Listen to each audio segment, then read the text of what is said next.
Hi there, welcome. My name is Ashley Woods from ashleywoods.com. I am a facilitator of transformational retreats and coaching programs. And today I'm here to talk to you about anxiety. So I'm glad that you're here. Welcome.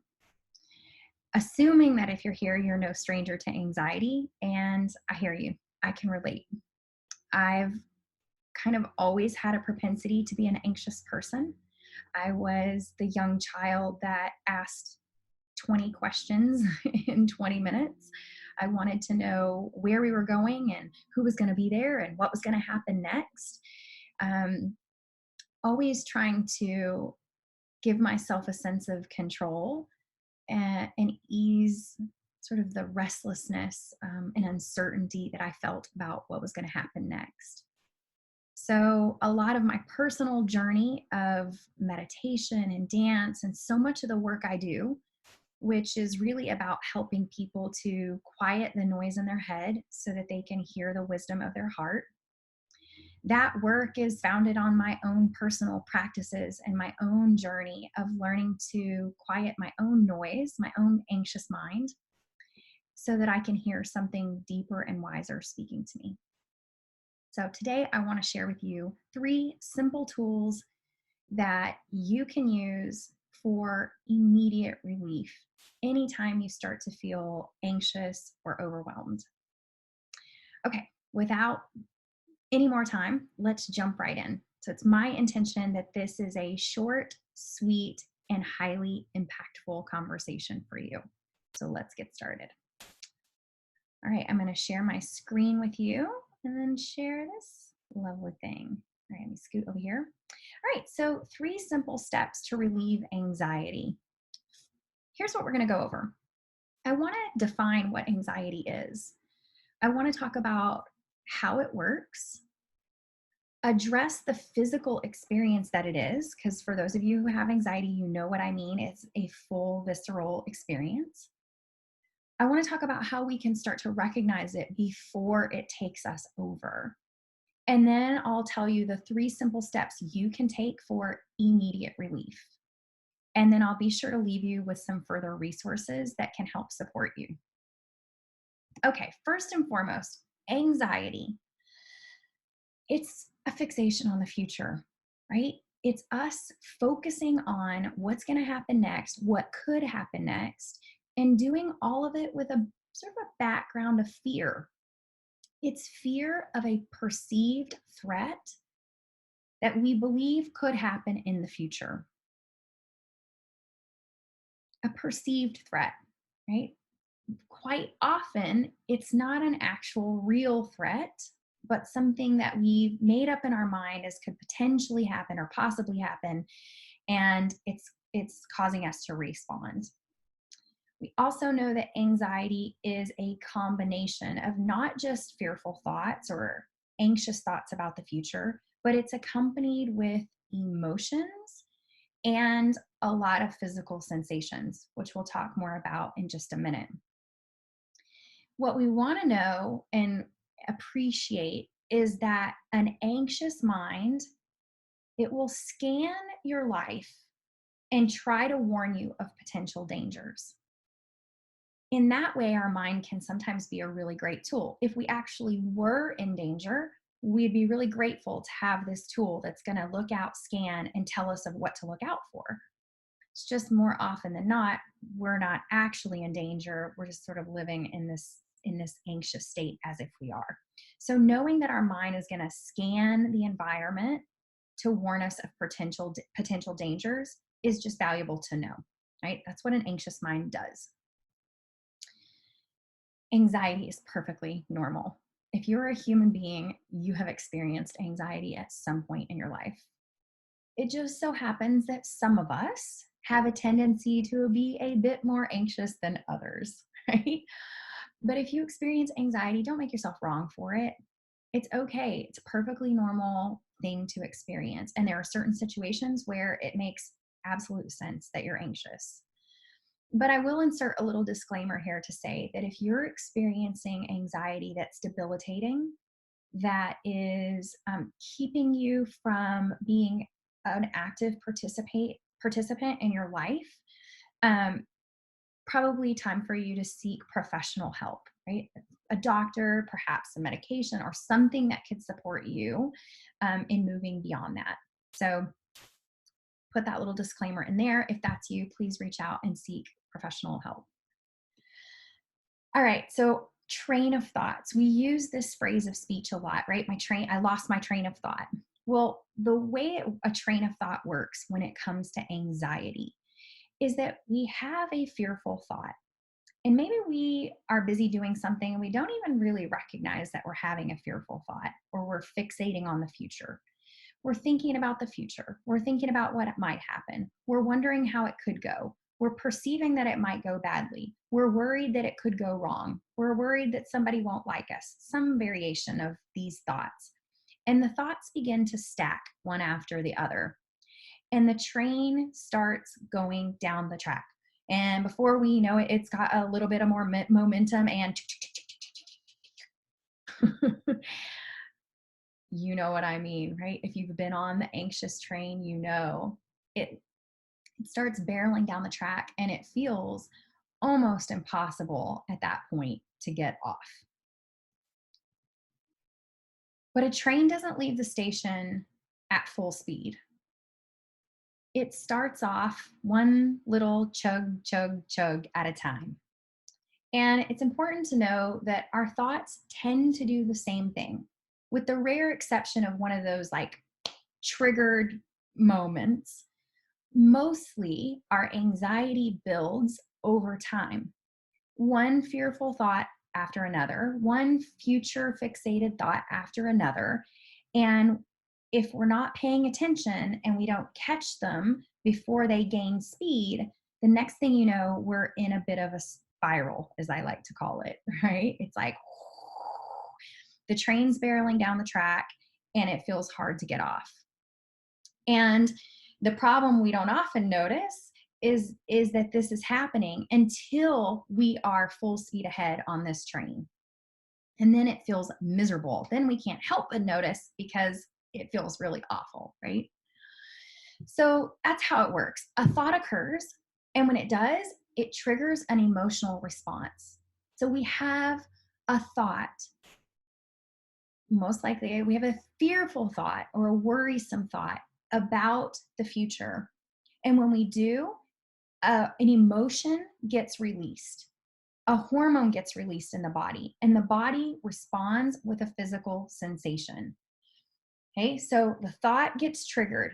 The thought cues an emotion. The emotion has a hormonal response. It like literally gets released in the brain, and then our body responds with physical sensation. And before you know it, we're stuck in a thinking, feeling loop. Okay, our thoughts feed our emotions feed our thoughts, and there's that train down the track, and it feels very real. This thing we're afraid might happen feels really real that it might happen. And here we go, riding the train. By its very definition, we would call this suffering. To be stuck in a thinking, feeling loop that's causing us to be fearful and tight is suffering. And anytime we're caught in that loop, anytime we are being taken off on a train of thoughts at 90 miles an hour, we are suffering. It means we're upset, we're stressed, we're fearful, we're anxious, all of those things. Our greatest suffering, however, occurs when we try to fight against this. Like so often we do. We find ourselves in this really fearful, anxious place, and our first inclination is to want to control those thoughts or try to make them stop in some way. But if you can just imagine trying to stop a train going 90 miles an hour down a track, you're not going to do it, right? You don't stop that on a dime. And the same is true for us. By the time our anxiety has built and it's going in that swirl and we're in it, we're not going to just stop it. In fact, the more we try to resist the fact that we're anxious, the more we're going to fuel the train. Resistance fuels our anxiety. Right? So if we try to fight against it or we try to control it, which we naturally are going to try to do, we want to know that it's actually making it worse.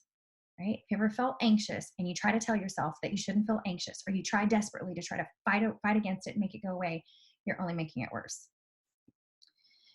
The secret to calming yourself and slowing the momentum of the train is to redirect your attention. So we can say that when we've got anxiety happening, we're stuck in our heads. Right? We're giving all of our attention to these fearful thoughts about what might happen, these stressful thoughts, these worrisome thoughts, and they're claiming all of our attention. So, the secret to calming ourselves is to remove our attention from the head, from those thoughts, and put it somewhere else. Your focused attention is your superpower.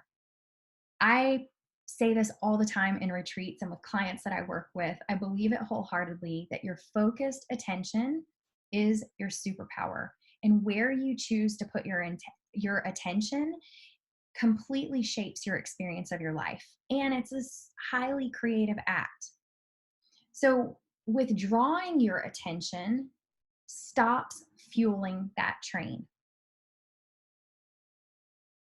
If the train's going 90 miles an hour, you're not going to stop it immediately, but you can stop giving it fuel, which is to say, you can withdraw your attention from those thoughts that are fueling that train and redirect them somewhere else. So we kind of want to work like we would a child, almost like a toddler. You ever had a toddler grab your phone and want to play with your phone and you really don't want them to play with your phone? You can't just yank it from them or they'll throw a fit. You have to distract them with something else. You have to take the phone and give them something else in its place that's going to keep them busy. It works like that for us too in our anxiety. So let's um, focus for a moment on the physical experience of anxiety, because we know that it's these thoughts going on in our head. But we also recognize that when it starts to take over, we have the physical responses within the body of what we know of as fight, flight, or freeze. This is really good if we're actually in danger. Our body's going to go into fight, flight, or freeze mode as a way to keep us safe and protect us. It's preparing to deal with danger, whether this danger is a real danger or in many situations, a totally imagined danger, right? So our body kicks into gear. Our blood starts pumping. Oxytocin gets,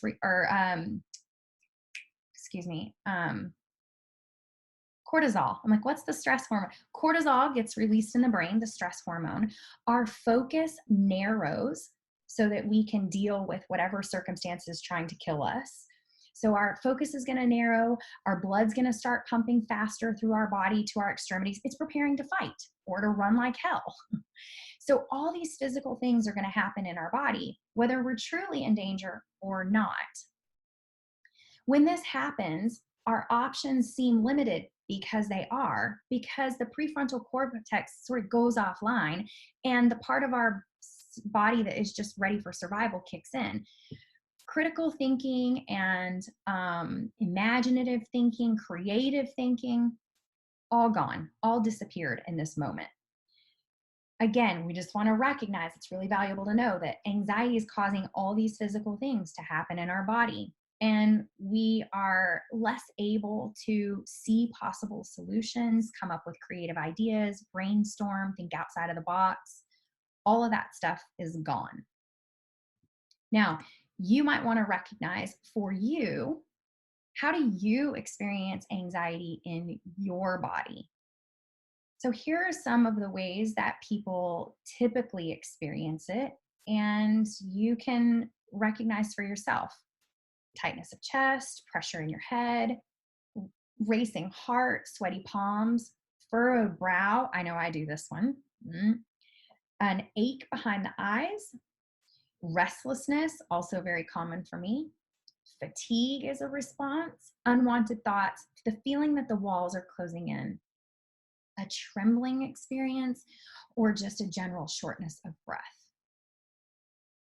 So take a moment to recognize How does anxiety typically show up for you in your body?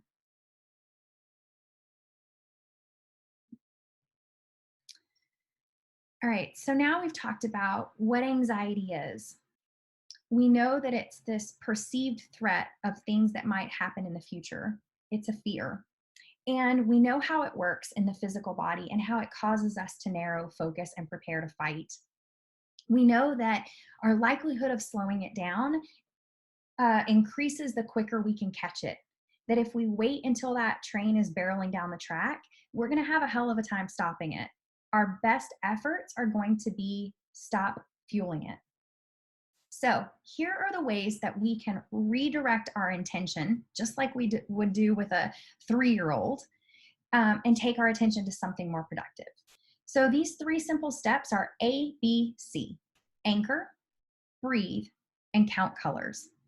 So, let's start with anchor.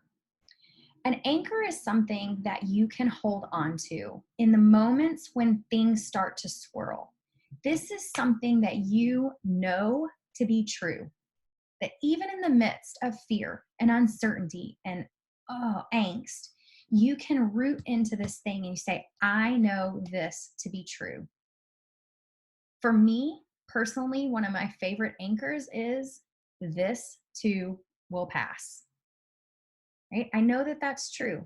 I know that regardless of whatever is happening in the moment, how scary it might be or painful it might be, it cannot last forever. The very nature of things is they're always changing. And so I believe that with my whole being, and it's something I can root into in those moments when I feel myself starting to swirl. So, what would be an anchor for you? What do you know to be true? I can do hard things. I've lived through this before. I'll live through this again. Um, Things tend to work out for me. It's all going to be all right in the end. Um, right now, I've got my breath, right? It's like anything that you can hold on to, this too will pass, right? This won't last forever. This is not likely going to kill me. Like anything, and it might even be something kind of funny or humorous, anything you can anchor into. And then I like to put my feet firmly on the ground. Feel the sensation of your feet on the ground. You can even do this right now, like feel your toes on the ground, your feet on the ground.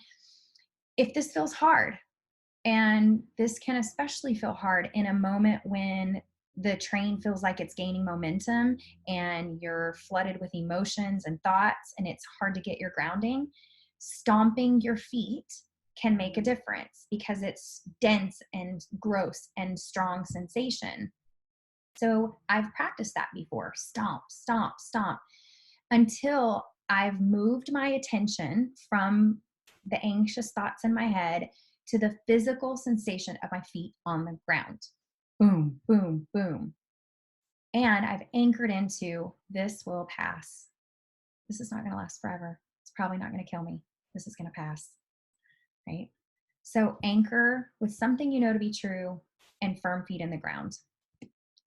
Breathe.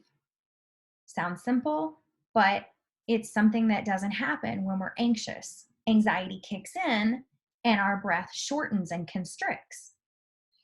Everything tightens. So, intentionally breathing can literally slow the anxiety, stop fueling the anxious thoughts. So, I recommend that you place your hands on your belly, on your low belly, just below your belly button, and very consciously slow your breathing. And as you breathe in, let your belly expand and fill up, like pushing your belly into your hands as you breathe. This will actually help to signal to the autonomic nervous system that you're safe and that it doesn't need to be in fight or flight mode right now. So, taking your breath and consciously slowing it and extending the exhale to be a bit longer than the inhale. So, you breathe in.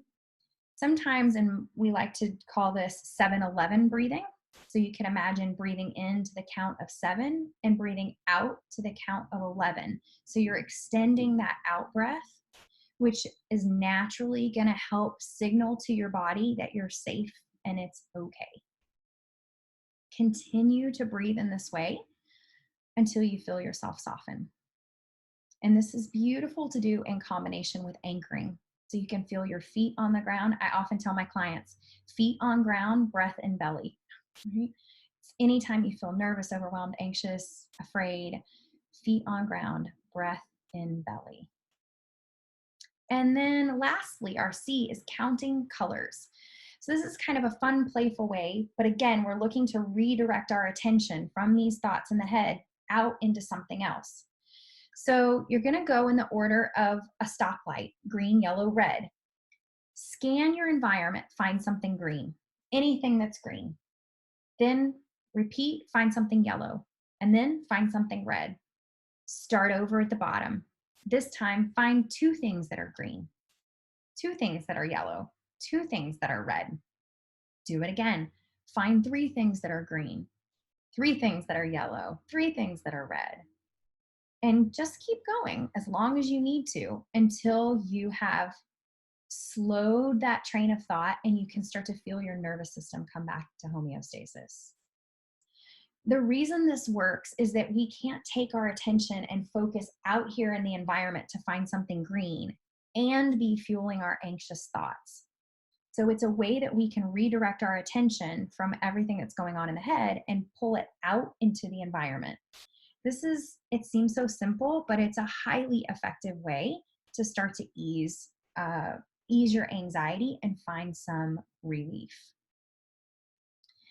Okay, so just to review, you can anchor into something that you know to be true with your feet firmly planted on the ground.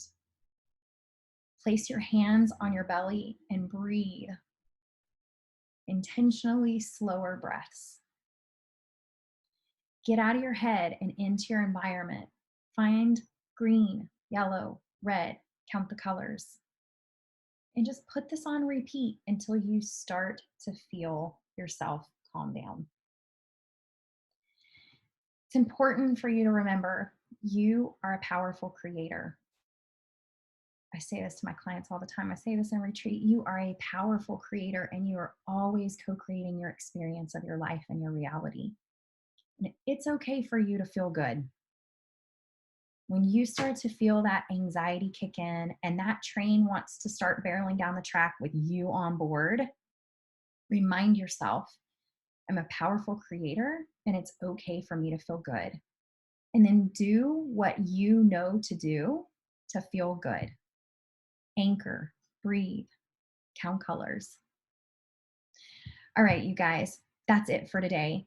I want you to know that I'm wishing for you the power within yourself to catch your anxious thoughts, to recenter and reground yourself in the powerful creator that you are, that you might quiet that noise in your head so that you can hear something deeper and wiser emerge and guide you.